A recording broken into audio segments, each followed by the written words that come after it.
So I've always liked when other YouTubers, do a quick bookshelf tour. My bookshelf kind of grew based on the inspiration of seeing other people's. I think what I have at no other bookshelf. Welcome back to the Muscle Code YouTube channel. This video will start our Agatha Christie top 5 list. And there's tons of, top 5, top 10 lists on YouTube. I've even done a bunch of them. And they're more just kind of like, mental candy, just to kind of like, have more content with your favorite author or your favorite book series. They're not really that meaningful in some ways.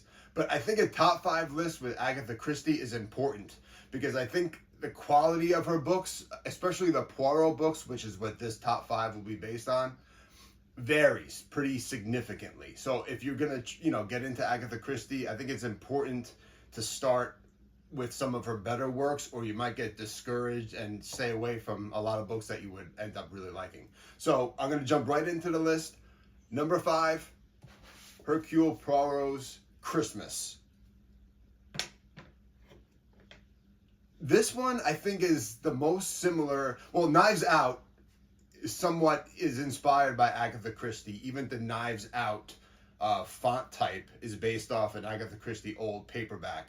So, and Knives Out's been really popular these days. And this book is the most similar to that plot of all the Agatha Christie Poirots that I've read.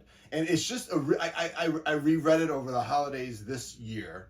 And I just like the way everyone, ascends onto the house. Very much like Knives Out, there's a question of who inherits the money, and it just had a great ending, and the fact that you should have known who the killer was, and I like that. I like when you in retrospect you think back and you think, hey, that makes total sense. It could have only been him.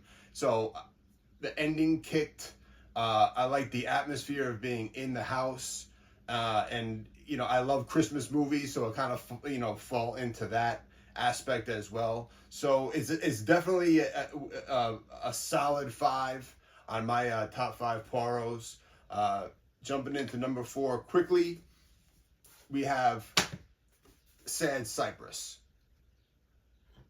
This one is great in terms of that it kept me on the edge of my seat. The ending is kind of like a court drama, and she pulled it off perfectly. I was on the edge of my seat, the edge of the words. I was immersed into it, following around, the person who everyone thought did it, and the case was pretty strong against her, and you were kind of, saw it from her perspective pretty clearly.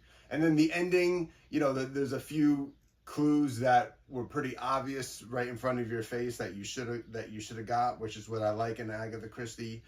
So Sad Cypress, I don't see this one in many other people's top 5 list, but just because of the immersion and the